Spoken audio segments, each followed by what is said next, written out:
some of the larger investments which we expect.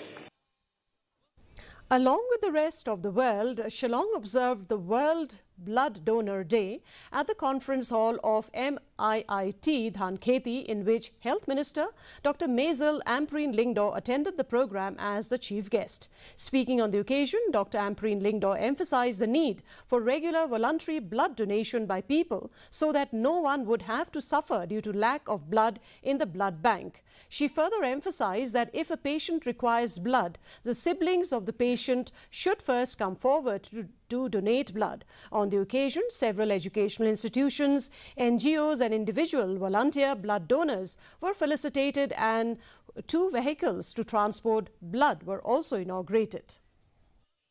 I find this very big gap for critical patients at the time when they need blood donation. There is a taboo that continues to persist, and we must find what is the mantra that will open out and kill this taboo and make sure that the people of the state of Meghalaya are natural blood donors without hesitation.